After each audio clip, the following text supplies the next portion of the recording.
is समीक्षा from Legal Edge After College। और अगर सेबी का नोटिफिकेशन देखकर इतना एक्साइटमेंट बढ़ गया है that you want to start your preparations right now, तो हमें पता है सबसे पहली चीज जो आपको चाहिए वो होगा सिलेबस ऑफ द एग्जाम। तो ये वीडियो आपको बताएगा कौन कौन से सब्जेक्ट्स है जो पहले आ चुके हैं सेबी में। हाउएवर ये छोटा सा एक डिस्क्लेमर जैसे सेबी ने अपने नोटिफिकेशन में दिया है, मैं भी आपको यहाँ देना चाहती हूँ कि अभी क्योंकि डिटेल जो एडवर्टीजमेंट है वो नहीं आया है, तो हो सकता है कि चेंजेस आ जाए पहले जो सब्जेक्ट्स आए थे उनसे इस साल के एग्जाम पैटर्न में। लेकिन for the time being, because हम अगले एक महीने 13 अप्रैल तक का वेट नहीं कर सकते कि हम 13 अप्रैल से अपनी प्रिपरेशन स्टार्ट करेंगे, बिकॉज तब से आपके पास अराउंड एक महीना या मैक्सिमम 1.5 महीना होगा to prepare for the exam, which is not very sufficient. इसीलिए एग्जाम की प्रिपरेशन अभी से स्टार्ट करनी है। तो हम रेफर करेंगे जो पुराने एग्जाम्स हो चुके हैं, वहां कौन कौन से सब्जेक्ट्स आए थे, क्या था सिलेबस, और उसी सिमिलर पैटर्न पे हम अपनी प्रिपरेशन स्टार्ट कर देंगे स्टार्टिंग फ्रॉम टुडे। तो देखते हैं कि सिलेबस जनरली क्या रहा है SEBI grade a legal officer का। अगर फेज ए में आप देखेंगे तो फेज ए में इंग्लिश, जीके ये सारे सब्जेक्ट्स भी आते हैं, बट यहाँ पर हम डिस्कस करने वाले हैं लॉ के स्पेसिफिकली कौन कौन से सब्जेक्ट्स है। तो फेज 1 पेपर 2 जो होता है एमसीक्यू बेस्ड होता है, यहाँ पर लॉ के क्वेश्चंस आते हैं। तो 50 एमसीक्यू जो आते हैं वो आते हैं इन सब्जेक्ट से। सबसे पहला Indian contract act, arbitration and conciliation act, important Latin terms and maxims, sale of goods act, CPC, law of torts, Indian partnership act, limitation act, consumer protection act, specific relief act, administrative law, transfer of property act, constitution of India, jurisprudence and interpretation of statute. तो ये सारे जो subjects हैं ये पहले जो सेबी के जितने भी एग्जाम्स हुए हैं उसके हिसाब से सिलेबस हमने एक बार आपके लिए प्रेजेंट किया है, ताकि आप वेस्ट ना करें अपना अगला एक महीना।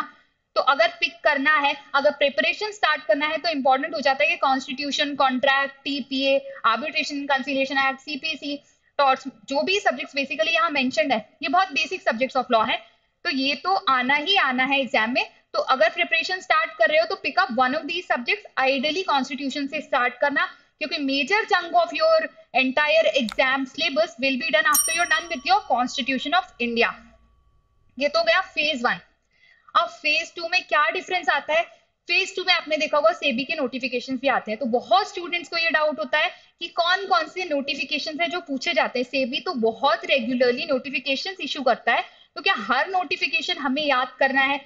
हर नोटिफिकेशन में क्या दिया गया है वो हमें पता होना जरूरी है? तो the answer is very simple कि हर नोटिफिकेशन याद होना, पता होना is not even possible for a human being. इसीलिए सेबी भी आपसे एक्सपेक्ट नहीं करता है कि आपको उसके सारे नोटिफिकेशंस पता हो, बट जो सिलेबस में दिया गया है वो जो नोटिफिकेशंस इंपॉर्टेंट है आपको वो नोटिफिकेशंस पता होना चाहिए। एंड देयरफॉर यहाँ पर जो सिलेबस में मेंशन्ड है जो पहले एग्जाम्स में आ चुके हैं सेबी के ही, वो ये नोटिफिकेशंस है, ये सब्जेक्ट्स है। तो प्रिपरेशन स्टार्ट कर रहे हो, you can refer to these regulations पहले, and then once the detailed notification is out, once the detailed advertisement is out from SEBI's end, तब हमें अच्छे से पता चल जाएगा कि कौन कौन से सब्जेक्ट्स एग्जैक्टली हमें कितनी प्रायोरिटी पर रखकर प्रिपेयर करना है। नाउ फेज 2 जो है जस्ट लाइक फेज 1, तो ब्रीफली मैं आपको बता देती हूँ अगर किसी को नहीं पता है कि एग्जाम कैसे होता है। 3 फेजेस होते हैं, first is phase 1, phase 2 and then interview. Phase 1 में भी 2 पेपर होते हैं, पेपर 1, पेपर 2। फेज 2 में भी 2 पेपर होते हैं, paper 1 and paper 2। Now phase 1 में, पेपर 1 में are subjects like GK, English, LR, quant, ये सब आता है। फेज 1 पेपर 2 में आता है हमारे लीगल के एमसीक्यूज। फिर moving to paper 2 of phase 1 is done. Phase 2 का पेपर 1 में आता है हमारे इंग्लिश का डिस्क्रिप्टिव पार्ट। फिर फेज 2 के पेपर 2 में आते हैं हमारे लीगल के डिस्क्रिप्टिव पार्ट्स और एमसीक्यूज भी। तो ये जो सिलेबस है ये है फॉर फेज 2 पेपर 2।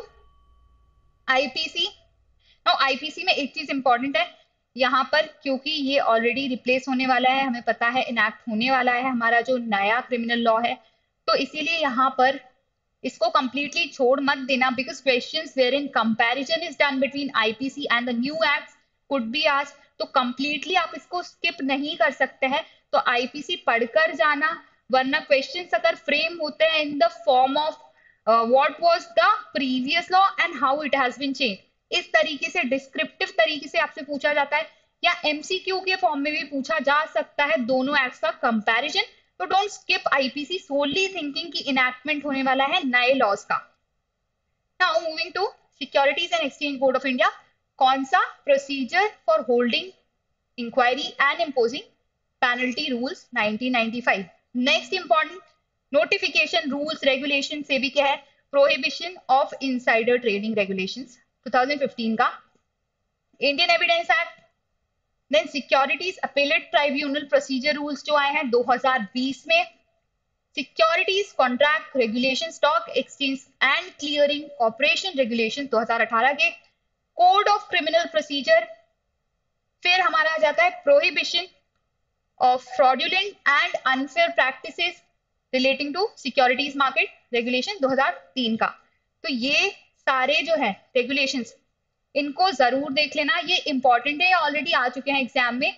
तो अगर स्टार्ट कर रहे हो प्रिपरेशन, ये मैं बार बार क्यों बोल रही हूँ, क्योंकि आप वेट नहीं कर सकते कि आप अप्रैल में जब डिटेल नोटिफिकेशन आए तब कुछ स्टार्ट करें। सिर्फ 5 लीगल की वैकेंसीज है, तो कंपटीशन थोड़ा सा टफ है यहाँ पर, बट अगर मेहनत करोगे, सही टाइम पे चीजें स्टार्ट कर दोगे, तो एवरीथिंग इज पॉसिबल। इसीलिए सिलेबस है कि आप रेफर कर सको, समझ सको कि कहाँ से exactly where to begin from, right.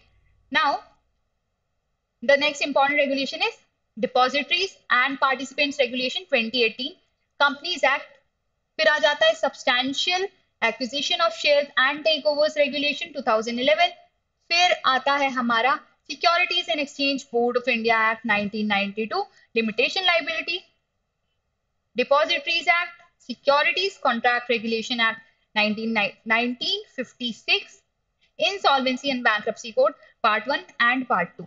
तो ये है सिलेबस, एक बार इसका स्क्रीनशॉट ले लेना सब कुछ, और इसको सेव कर लेना, प्रिंट आउट करके रख लेना अपनी डेस्क पर, ताकि हैंडी हो ये सिलेबस आपके लिए। जब भी रेफर करना हो तो तुरंत जाके उठा सकते हो ये सारा मटेरियल और देख सकते हो कौन कौन से एक्ट्स एग्जैक्टली पूछे जाने वाले हैं।